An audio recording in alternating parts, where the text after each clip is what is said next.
Seguimos en ampliación de noticias, 9 de la mañana con 6 minutos. Mónica Delta, Fernando Carvalho y Carlos Villarreal los acompañamos esta mañana. Bueno, ahora vamos a dialogar con el ingeniero economista de la UNI, Luis Gutiérrez Aparicio, ex viceministro de Transportes y especialista en movilidad urbana. ¿Cómo está, ingeniero? Muy buenos días. Muchas gracias por atendernos. Buenos días, Carlos. Gran gusto. Saludos a Fernando y a Mónica también. Saludos. Bueno, tenemos una nueva etapa, ¿no? Ya en ciernes. Culmina esta cuarentena, ya volvió la gente a las calles. ¿Cómo debe ser este proceso de adaptación, sobre todo en el tema de transporte público? El transporte público se ha convertido, lamentablemente, en un foco de infección. Hay transportistas y hay gente que no respeta el distanciamiento. Hemos visto imágenes realmente lamentables. Pero desde ese punto de vista, ¿cuál es su visión, ingeniero? Bueno, yo estoy realmente muy preocupado porque percibo, desde el punto de vista técnico, que en esta materia, digamos, en la estrategia gubernamental, se encuentra un talón de Aquiles, porque vamos a tener la salida de mucha gente, especialmente la que tiene menos recursos, que va a tratar de usar el transporte público. Y el transporte público aparentemente no está en condiciones de encarar esa demanda muy grande. Entonces, digamos, lo que vemos es que no hay suficiente supervisión para cumplir con los protocolos. Y eso es obvio. Ahora en la mañana en radioprogramas informaron las concentraciones en los paraderos y los problemas que hay cuando se llenan los vehículos, ¿no? Vi una imagen espeluznante de un conductor que le cerraba la ventana a una periodista cuando le preguntaba por qué el carro estaba tan lleno, ¿no? Sí. Entonces es terrible porque vamos a tener rebrotes, vamos a tener contagios y fundamentalmente en la gente de menos recursos que no tiene otra opción, porque los que tienen un poco más de recursos van a migrar hacia el carro individual, hasta la motocicleta, se ponga una motocicleta, el Uber, etcétera, ¿no?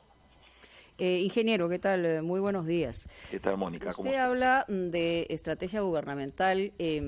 También se piensa que en una circunstancia como esta de extrema crisis en el tema sanitario, se podría haber capitalizado mejor una respuesta. Y por el otro lado, los transportistas están señalando que las cosas mejorarían si es que hay un subsidio de parte del gobierno. Y a mí me da la impresión que no hemos aprendido absolutamente nada, porque la demanda es muchísimo mayor que la oferta, y la oferta sigue siendo exactamente la misma oferta precaria que había antes de una pandemia. Entonces, ¿cómo ayudar a plantear una salida? Porque el tema es la transitabilidad que hay aquí en nuestro país es enorme. El virus va a estar viajando permanentemente y al final estamos poniendo pues curitas cuando hay una gangrena, ¿no? Sí, tú has dado en el clavo, Mónica, porque este es un tema que exige mucha, digamos, capacidad de gestión y visión respecto a lo que está pasando. El subsidio está discutiéndose y debe salir en los próximos días, ¿no? Y el temor de las autoridades del MEF, que tienen que preocuparse de utilizar bien nuestros recursos, los contribuyentes, es que esos recursos vayan a una suerte pues de coladera, o sea, que haya filtraciones y que no llegue a cumplir con los propósitos que tienen planteado. Así es. Pero va a salir, es probablemente que se haga un subsidio de 100 millones de soles mensuales para ir a los vehículos y se va a asignar en función de el recorrido marcado con GPS, ¿no? Kilómetros recorridos. Entonces, pero esta no es solución, definitivamente, porque el transporte público es... Sí, hemos perdido la comunicación, a ver si podemos retomar. A ver, bueno, mientras arreglamos el problema tecnológico, Fernando, a mí lo que me preocupa tremendamente, Carlos, es justamente encontrar una salida. A mí me da la impresión que en los últimos días también el gremio transportista se cierra en la necesidad solamente y exclusivamente del subsidio, pero las alternativas también para mejorar y responder mejor a una situación como esta son bien pobres, ¿no? No sé si es una percepción que yo tengo. Y tenemos desde hace unos meses a Lagato, que por lo menos en el caso de Lima y Callao se supone que debía centralizar y ejecutar.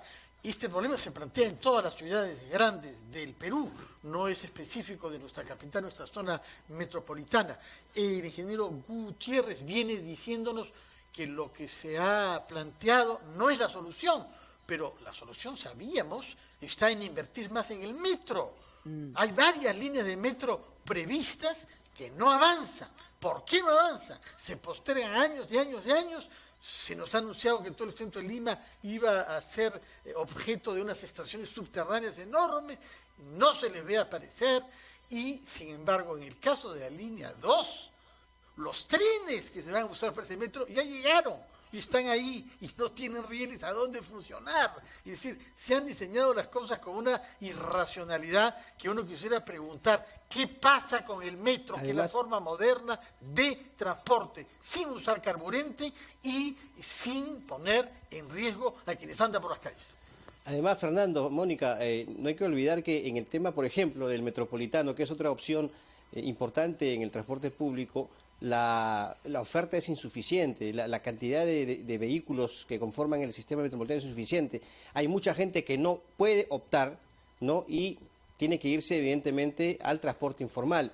Y también está otro factor, y eso lo conversábamos en una oportunidad con el alcalde Muñoz, el hecho de que muchos transportistas se niegan a formalizarse, ¿no? Las condiciones establecidas son muy severas, en fin, hay motivaciones diversas, pero todo eso contribuye, entre comillas, justamente a este caos que hay en el sistema de transporte, ¿no? Y yo me pregunto, ¿por qué hasta ahora, por ejemplo, una cosa que debería ser simple en un momento y en una etapa de la vida global tecnológica, tener una sola tarjeta para poder integrar, digamos, todo el manejo de transporte? Uno de los problemas que tenemos es que el manejo del dinero es un vector fundamental para seguir contagiándose. Entonces, ¿por qué no se ha logrado una cosa de ese tipo? Pero bueno, retomamos la conversación con el ingeniero Gutiérrez, que hemos estado nosotros elaborando algunas respuestas, pero es difícil porque estamos en una situación compleja, pues, ¿no? Mira, yo estimo, Mónica, que un planteamiento, una propuesta de esta naturaleza lo podemos implementar en 2 a 3 meses.